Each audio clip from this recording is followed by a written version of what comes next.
November 2020 is Financial Literacy Month, an initiative by the Financial Consumer Agency of Canada to engage with Canadians to strengthen financial literacy of both individuals and households. Today, I'm joined by a very special guest, Lesley-Anne Scorgie. Now, Lesley-Anne is a Canadian author, speaker, and personal finance coach. She published her first book titled Rich by 30, A Young Adult's Guide to Financial Success. She's a regular columnist in Metro News under the column Fun and Frugal. You can also find Lesley-Anne's contributions in the Toronto Star, Globe and Mail, and Men's Health magazine. So I cannot think of a better guest to join us to kick off Financial Literacy Month. Lesley-Anne, welcome. Thank you so much for having me. And I absolutely love the timing of this conversation because Financial Literacy Month is so near and dear to my heart. It is, I think, something we can dial up in our schools, in our homes, and just about in every conversation that we're having throughout the month of November. I can't agree more. And it's interesting because as many people know, I'm a mortgage broker and second generation mortgage broker. So I learned the business through my dad, and conversations about financial literacy were just part of what we did. My home bedroom when I was a kid shared a wall with my dad's office. So there was all this conversation about money and personal finance. But I think it's a really timely conversation, especially now during the pandemic. So in your experience, in your professional life as a money coach, why is financial literacy so important?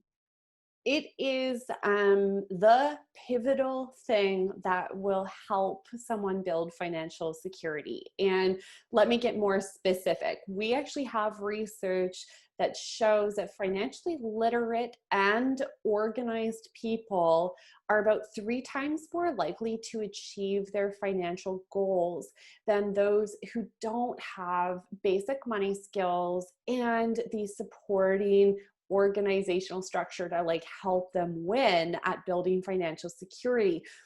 So it's about achieving goals, but I have to let you in on this other secret, and you know this. Financially organized people also have more money. They are more financially secure. And that's really what we're all trying to do, is shore up our financial security, especially amidst so much economic uncertainty. It's in our best interest to do everything that we can to increase our knowledge and to get organized so that we can, make it out the other side of this pandemic, which is quickly becoming a way of life now, and succeed with our finances. It's also about reducing stress and anxiety, which we know are at all-time highs right now. So adding confidence around your financial education is so key. It actually is linked to reduced levels of stress, anxiety, and depression. So true. Because when we talk about money, it's not just the tangible or greedy aspects of money, wanting material things. We're really talking about a state of being, having financial freedom, are we not? We are, and that is all in money mindset, which is in my career where I focused my work. And it's also the secret sauce that I use in my own business when we're working with our students and doing our courses and our money coaching. It's half about money mindset. And then the other half is certainly about tools and systems and methods that are going to help you succeed at building that financial confidence and literacy. But it all starts with mindset. And the best place that somebody can start is making some efforts to get organized. Right. Okay. So, and I love that money mindset. It has a nice ring to it. And I'm curious to find out a little bit more about that. But before we get there, what do you think is the biggest kind of hurdle that you see for most people to get started and take those first couple of steps towards improving their financial lives? What's missing? Why is financial literacy in this conversation in November so important? So I think it starts with people feeling a little bit uncertain of where to start. Let's face it, not a lot of us had those dinner table conversations that you were fortunate to have at home. And also in our school system, we're actually now integrating more formalized systems of teaching financial education, but going forward is going to be that combination of formal and informal learning that is going to help the next generation really understand how to manage their money well. So what prevents people from taking steps is usually they're not super comfortable with like, what is that next step? And possibly fear, because let's face it, so many of us have learned our financial lessons the hard way. And it's usually when you've encountered something, you would see it all the time. A client comes to you, they want a mortgage, and then they find out, oh boy, you know, I don't have enough savings, or I don't have the income to really drive that qualification process. And it's usually through those kinds of experience that people learn, which can then lead to fear. So when we look at money mindset, we look first at targeting any threads of fear.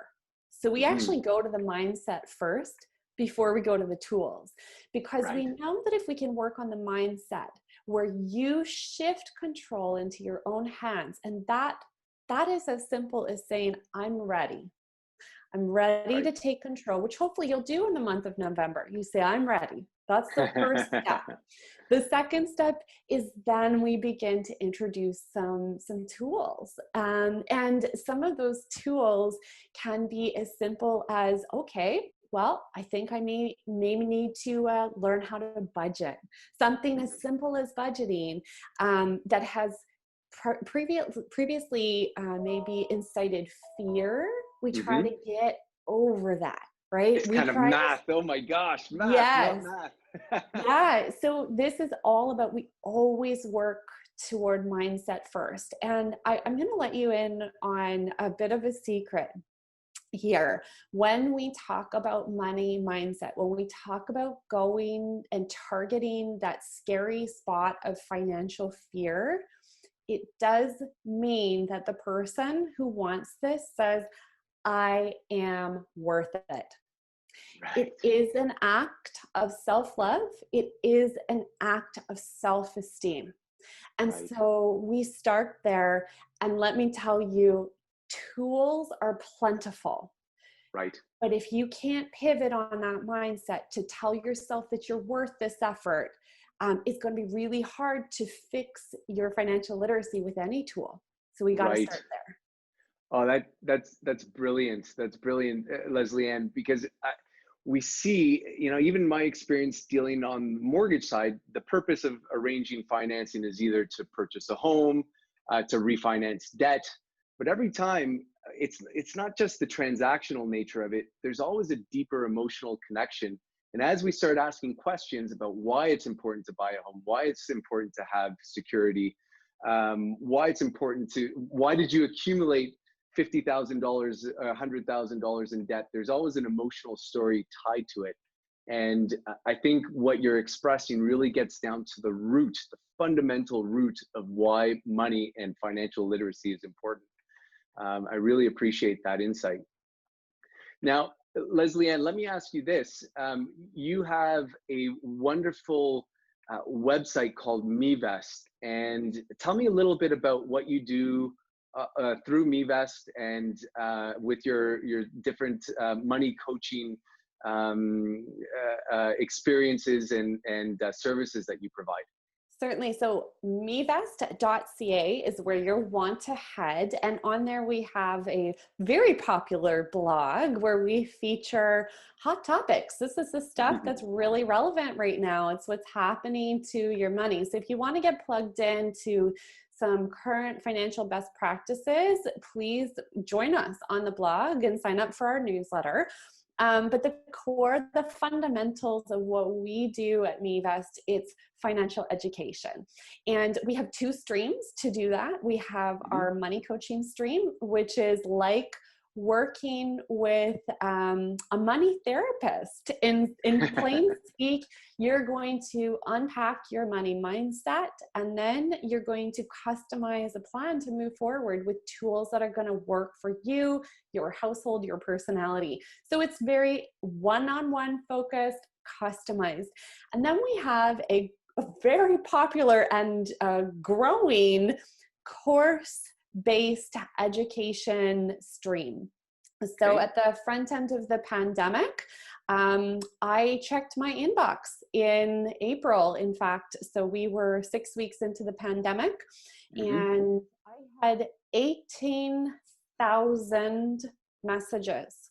18,000 messages. Wow. From people asking for help, knowledge, confidence, and all they wanted was some reassurance that it was going to be okay. Wow. And my instinct was, well, I'm a very busy mom and business owner. I don't have time to write all of these people back.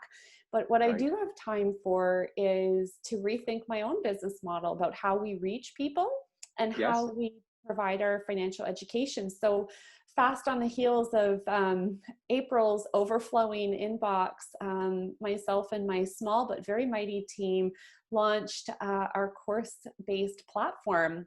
And I'm very proud to say that we have put a few thousand people through our courses from the month of June 2020 to here we are in November. And it just speaks to the need for financial education. And now we actually used it as an opportunity for us to beta test some new technologies and figure out, you know, which courses do we make for free, which ones do we make paid, and you'll see that on the website now.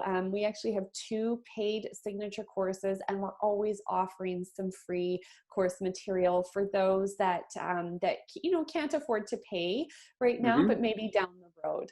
So at the root of what we do, the heart of my business is, you know, what we make does get reinvested quite heavily in helping others. And I'm very proud of that business model. I'm very proud of my team, and I'm very proud of the fact that I think we have some of the best courses in Canada now, which is amazing for financial literacy. Fantastic. Well, I know from experience, having been connected to some of those that have been through your program on the mortgage side, because very often it leads from the coaching to the relationship with money, saving, and then a desire to make a purchase, to purchase a home. And they've all been so well organized and well adjusted as they take that next step into home purchasing, which is of course a step in the ladder of somebody's financial life. And well, Lesley-Anne, I mean, it's amazing to have you on the call. I know you're so busy, and with your curriculum of writing and running these courses, it's a real pleasure and honor to have you here with me and to talk to us all about the importance of financial literacy. So to wrap up the video call very quickly, one more time, if somebody would like to get in touch with you, what is the best way for them to reach out? So you can go to the website, mevest.ca, and you can also send us an email, info@mevest.ca. And of course, check out all of our social media. We have our best practices posted across those channels, and the handle is @mevestmoney. Thank you so much again, Lesley-Anne, for sharing all that information with us. Thanks so much.